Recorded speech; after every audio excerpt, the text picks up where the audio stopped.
think it's important to talk about methods because they tend to be a source of great confusion in the beginning when you're first learning. So the first thing that I wanted to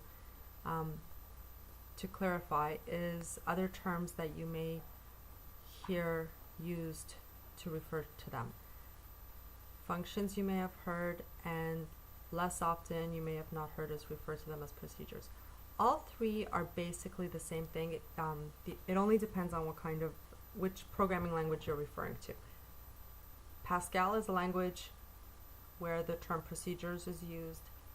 In C, the term functions is used.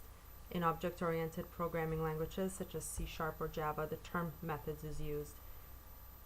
Probably because in C# and Java, they're functions that work on classes or objects, which I realize that at this point we haven't talked about.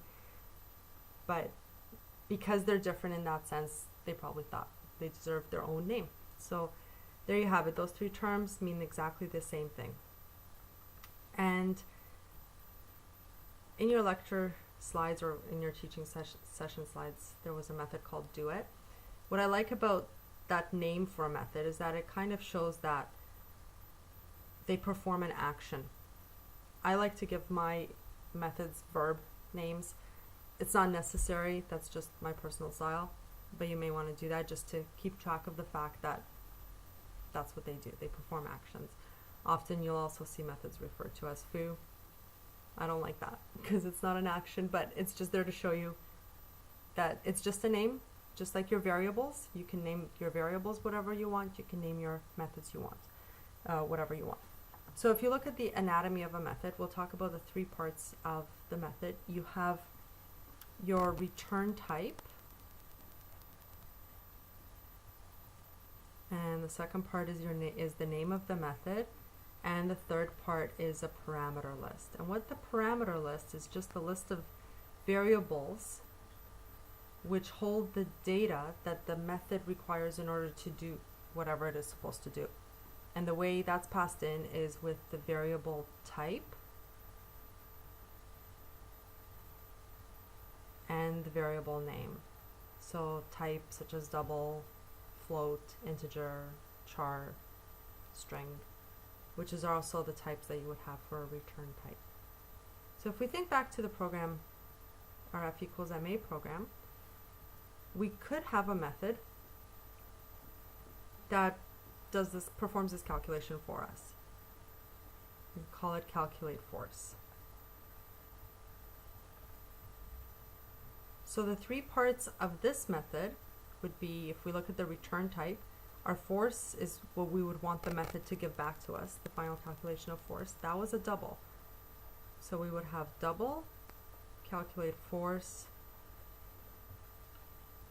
and the parameter list, the data that it would need us to send to it would be the user entered mass in the form of a double. And it would have its curly brackets, and our code would be here.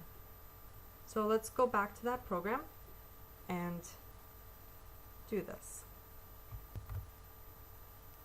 So we'll place our method above the button click method, and I'll just write the three parts here. So we need our return type, name, followed by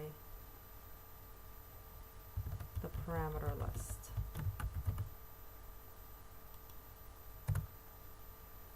And as we said, it was a double, calculate force,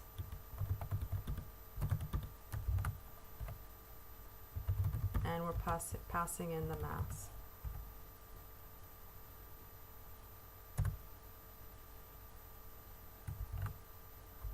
When you're writing your methods, it's a good idea to put the opening and the closing bracket right away, because if you don't close it right away, there's a good chance you'll forget to, especially at the beginning, and it leads to a lot of frustration. So close any brackets you open right away, and then just go in between.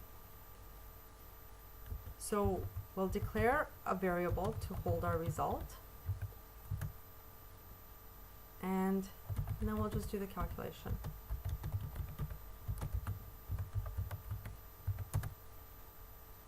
and then we need to return it with the keyword return and the name of the variable we want to return. In this case, I'm hard coding the number 9.81 right in there without actually assigning it to its own constant variable, because I'm never going to use it. Like, it's a very short method, as you can see, and I'm never going to use it again in that method, so I can just hard code the value. There would be nothing wrong with declaring a variable and assigning the 9.81 to it and then saying mass times that variable. We called it gravity. It would work fine within this method. Okay, so we have our method. Now, how do we apply that to the program that we wrote last time? So here's our button click method, and actually before we go into the code, I just want to point out its return type is void. This is the method name for the button click, button force underscore click, and these are the objects that, or the parameter list that it has. At this point, it's not really important what an object or event args, what these parameters are. It's automatically generated. You don't have to think about it. The fourth part of the method signature is this private keyword, but we're not going to talk about that right now. I just wanted to kind of make you aware of it. So we go into our method now. I mean, we're editing it, so it's not like we're writing it from scratch.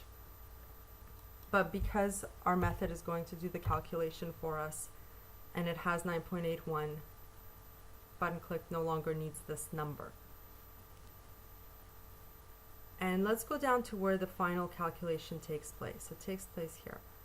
So instead of performing the calculation there, we can just call our method to do that and pass in, we called it double mass here. So what happens here, okay, let's go back up here. We take in the user input, we assign it to double mass. We check to see if it's valid. If it's not valid, we inform the user in a message box that it must be positive. And if it is valid, we call calculate force, and we assign what it returns to double force variable. Then we take this variable and we pass it in as a parameter to the toString method.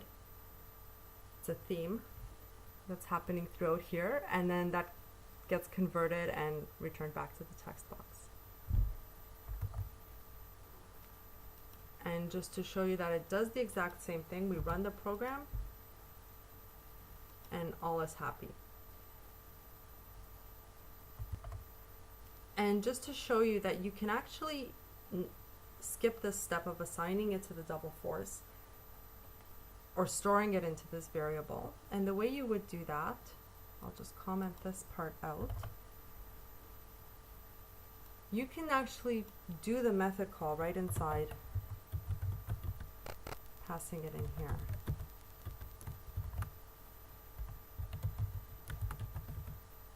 What happens there is you're passing it into the calculate force method. The calculate force method does its thing. It returns a value which immediately gets passed into the toString method, and the toString method takes that value, converts it to a string, and assigns it to the text box. It's a matter of choice how you would want to do that. Now, the question that you could be asking at this point would be, can we do the checks for valid input inside the calculate force method? And the answer is yes. But the whole point of having methods is to have reusable code. So you would have to approach it a little bit differently than having a message box show up with a message. Because say you wanted to reuse this code within a console app, you couldn't, because message boxes are specific to graphical user interfaces. And you also have to remember that a return method that has a return type, such as a double, always has to return something. So what would happen if the value was negative? You can still have, I mean, it still would have to return something, and you can deal with that, but I'll leave that up to you